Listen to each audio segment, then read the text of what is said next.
Welcome to Unfuck Your Brain. I'm your host, Cara Lowenthal, Master Certified Coach and founder of the School of New Feminist Thought. I'm here to help you turn down your anxiety, turn up your confidence, and create a life on your own terms, one that you're truly excited to live. Let's go. Hello, my darlings. I feel like it's been a while because I pre-recorded last week's podcast 2 weeks ago. So I was all over the place last week. First, I went to Chicago and I got to meet some of you in person, which was super fun. I think we should have meetups all the time. And I did a workshop at an AmLaw 200 firm in Chicago, and some of you were in the audience, which was great. And I got to hug one of my favorite clients who worked in the same building. And then I went to Detroit with a friend for a weekend away. And oh my God, if you have not been to Detroit, you need to go to Detroit. I'm about ready to just move there and set up a coaching office in the Fisher building. Like, the architecture is amazing. It's like New York in the 1970s, and basically everything costs $10. Is fantastic. I highly recommend. But anyway, so now I'm back. And before we dive into today's topic, I also want to remind y'all that this podcast is soon going to be rebranded as the Unfuck Your Brain podcast. So I'm expanding my practice to work with high-achieving feminist women in general, not just lawyers. I'm just wrapping up the new intro and artwork and music and all that jazz. I'm super excited for you guys to see it, but I don't want anyone to be confused or scared.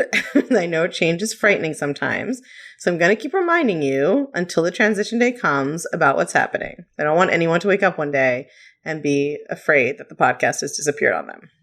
And the back episodes are not disappearing. We're going to keep them for a while. Okay, I think that's all of our preliminary business. So today we're going to be talking about one of the topics that I know touches so many of you personally, and I have gotten a lot of requests from you guys to talk about this, and I totally understand why, because it was a real issue for me before I learned how to coach myself, and that is imposter syndrome, the scariest sounding of the thought patterns. It's a syndrome. I've been thinking a ton about imposter syndrome because it's really at the heart of the problem and the transformation that Unfuck Your Brain coaching problem solves.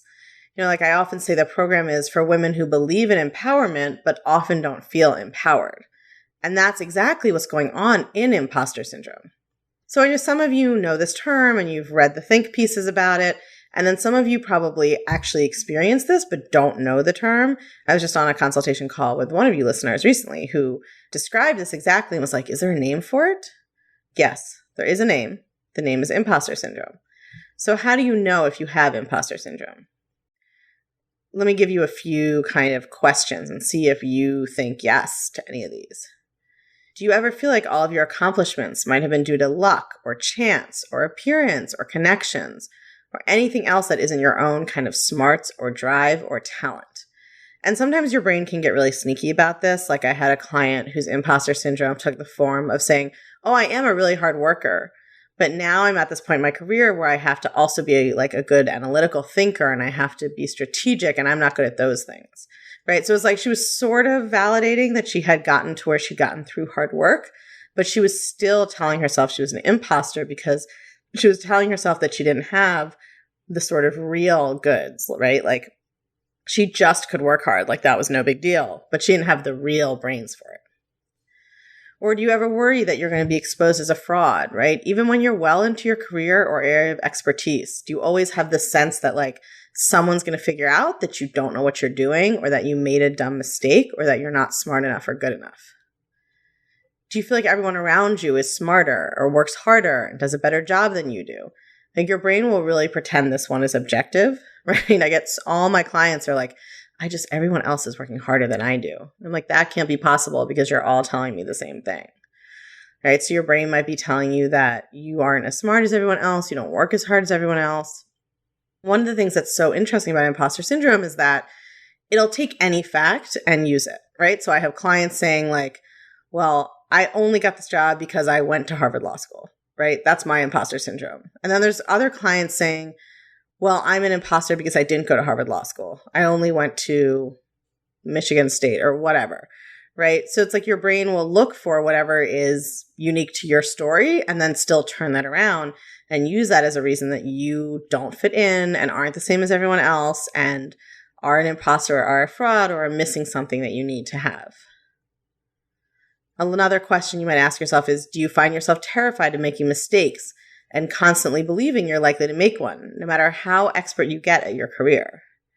It is really not uncommon that clients will come to me and be like, every time I have to file in a case, I really get stressed out and I worry that I'm going to miss something big and there's going to be a huge problem. And I'll say like, well, how many of these filings have you done in your career? And they'll be like, I don't know, 300, right? Like so many, they've been doing it for so long, but it doesn't matter because their brain is constantly scanning for this mistake, which we know, is super common, particularly for lawyers.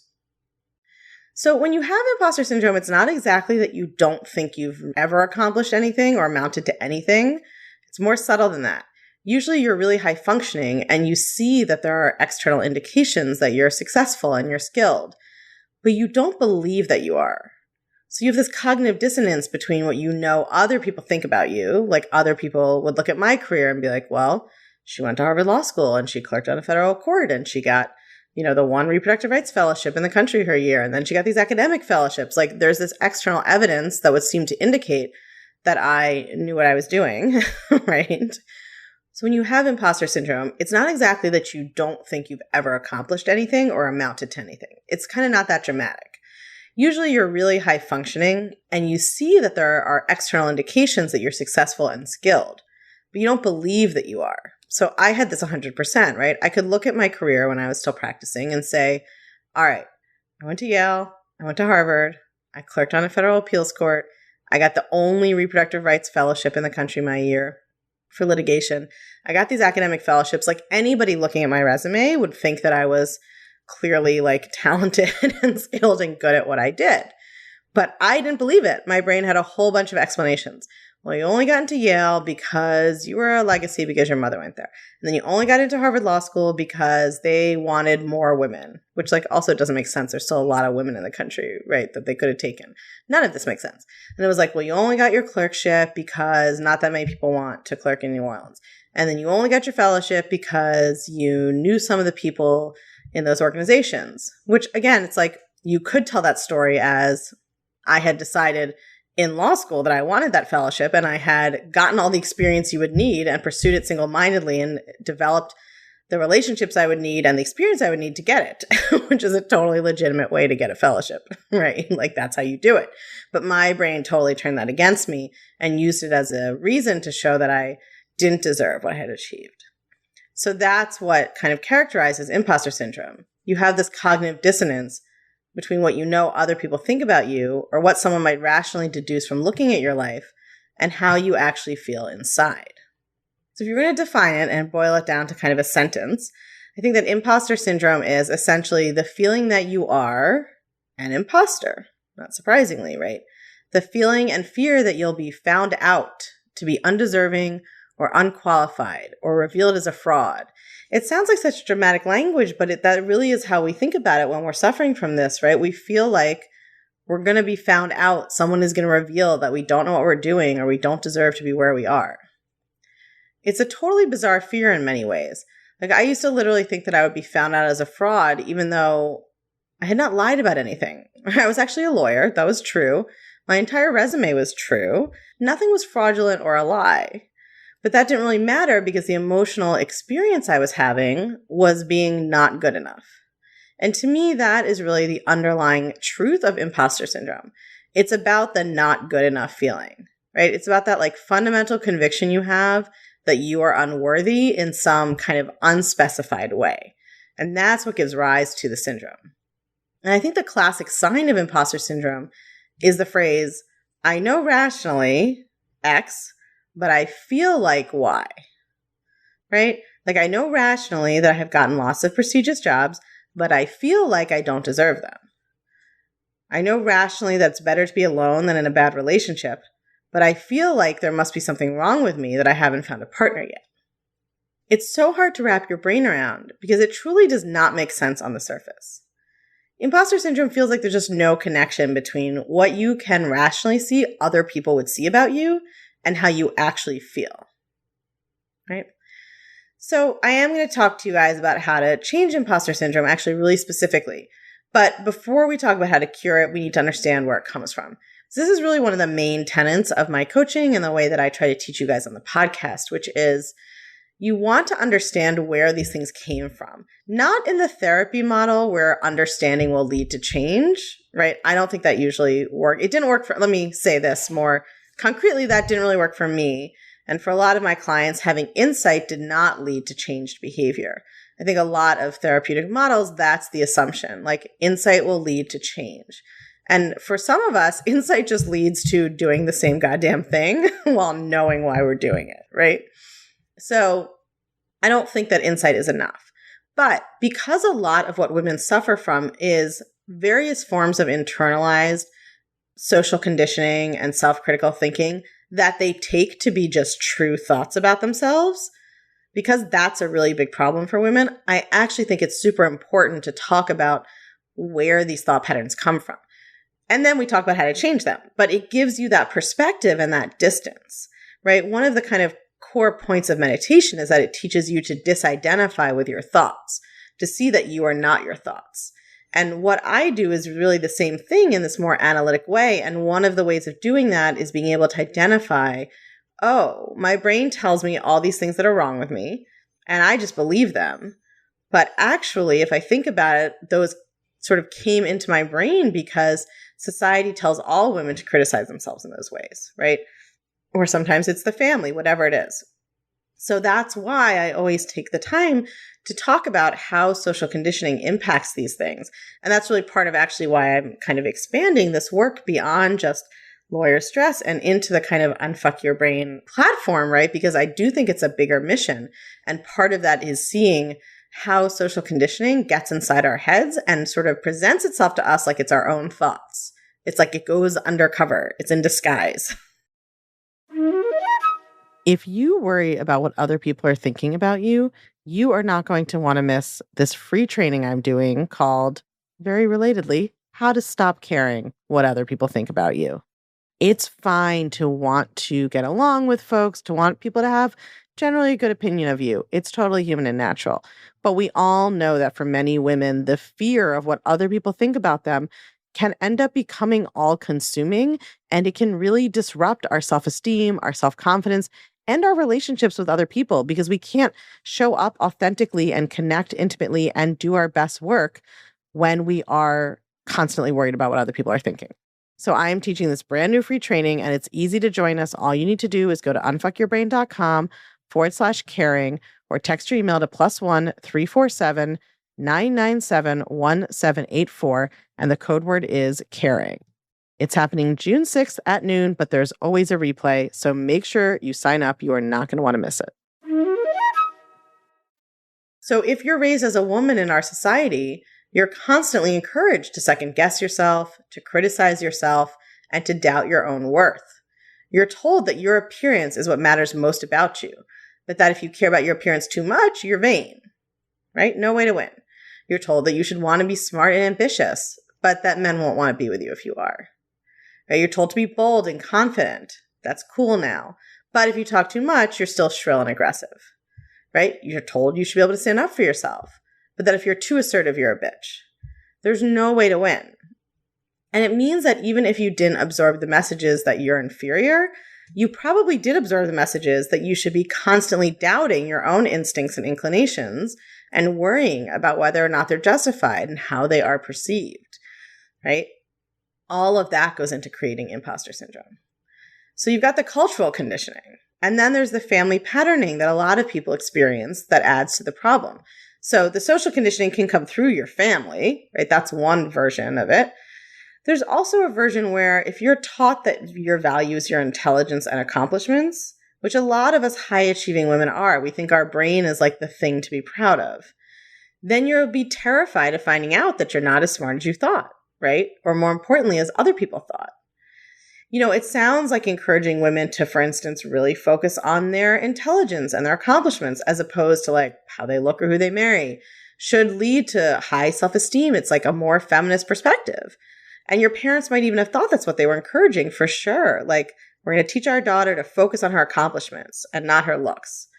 But by telling you to base your self-worth on your intelligence, right, they may have inadvertently set you up to be super concerned about whether you're smart enough for the rest of your life, right? It's sort of like just like if you raise someone to be very concerned about their looks, they're going to be obsessed with their looks and what other people think of them. So this is not about blaming your family. I don't think that's helpful, but just showing you that if you were raised to really value yourself based on your accomplishments and your intelligence, as opposed to just like you have value for existing, right?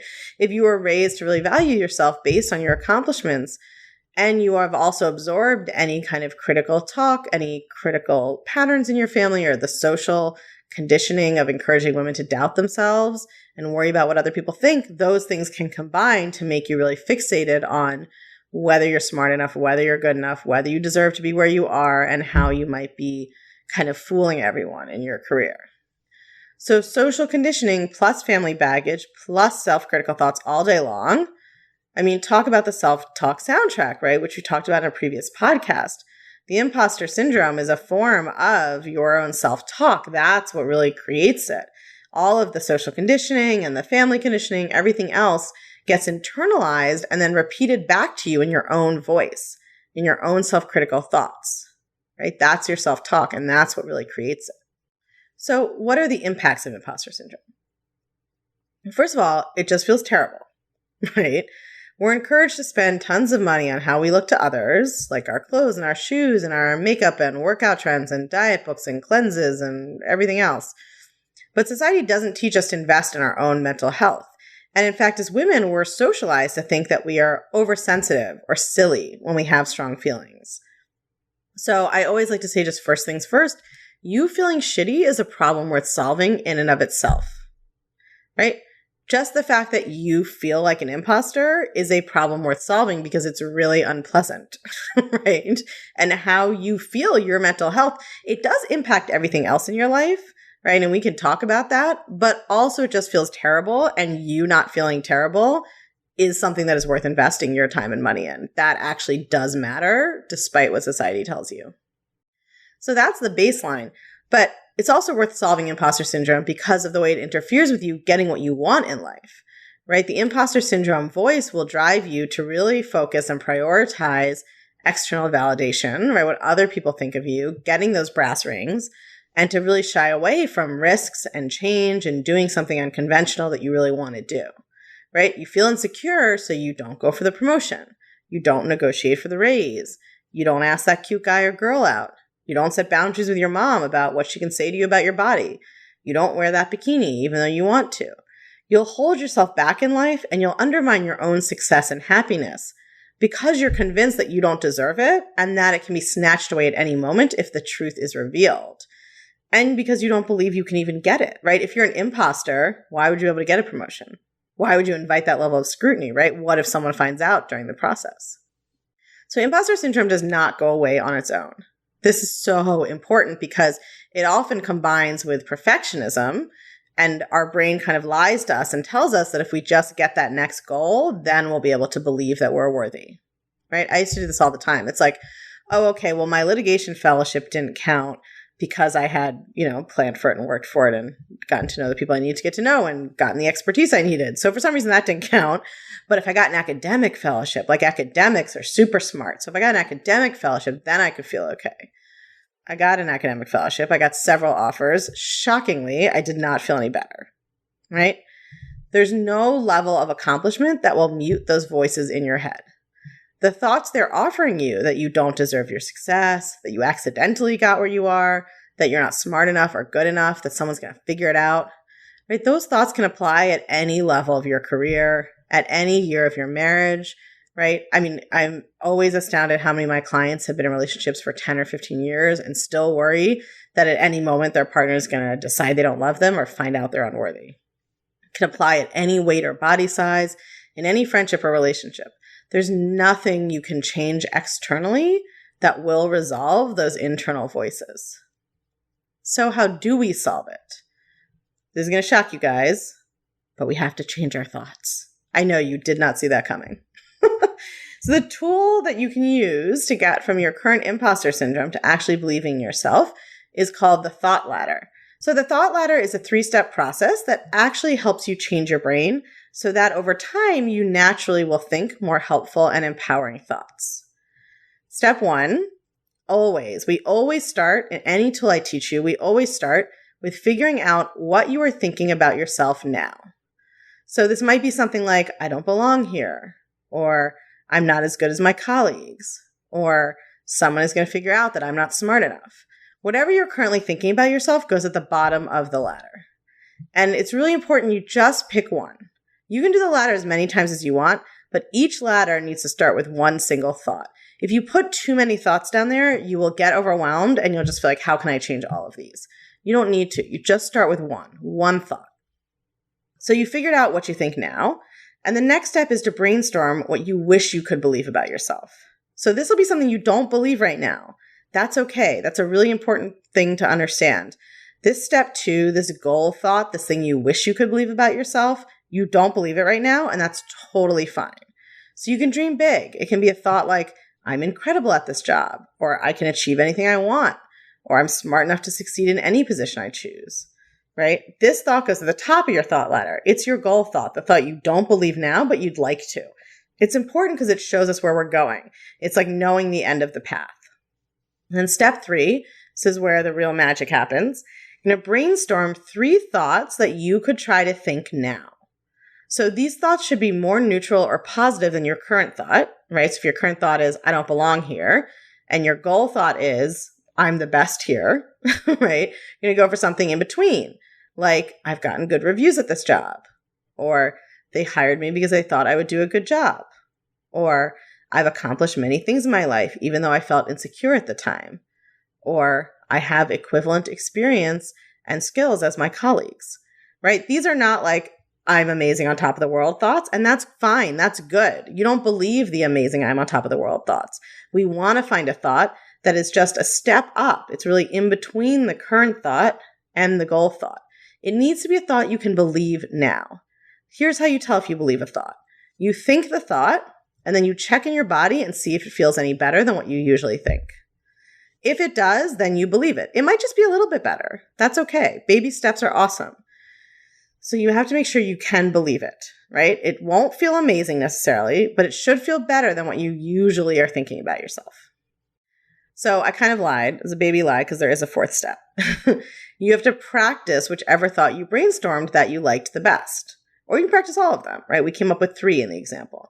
You can read them over every morning. You can read them anytime you feel insecure. You can put them on a Post-it note on your computer. You can set an alarm on your phone to remind you to think them. Like, literally, the more you can think them, the better. You do not have to think them all the time, right? Don't let perfectionism, don't let the perfect be the enemy of the good here. If you read them over once a day, that's great. If you read them over 10 times a day, that's even awesomer, right? The more you think them, the quicker they will become your new natural thoughts. But even a little bit of consistent practice every day helps. You know, when we think about changing our thoughts or changing anything in our lives, we tend to get overwhelmed by thinking about how much we would have to do. But the truth is the human brain has a bias where it overestimates how much would have to be done to change something like a big dramatic action and underestimates the value of small, daily, consistent practice. I did not change my brain in my whole life by working really, really hard at it for 6 months all the time in some giant feat of discipline that I could never do again. Of course not. I had a job, I had a relationship, I had a family, I had hobbies. I did not go sit on a mountain and meditate for 6 months. I just practiced a little bit every day. And just like compound interest, that will pay off. All right, my loved ones, my lovely chickens, I will talk to you guys next week. If you're loving what you're learning on the podcast, you have got to come check out the Feminist Self-Help Society. It's our newly revamped community and classroom where you get individual help to better apply these concepts to your life, along with a library of next-level, blow-your-mind coaching tools and concepts that I just can't fit in a podcast episode. It's also where you can hang out, get coached, and nerd out about all things thought work and feminist mindset with other podcast listeners just like you and me. It's my favorite place on earth, and it will change your life, I guarantee it. Come join us at www.unfuckyourbrain.com/society. I can't wait to see you there.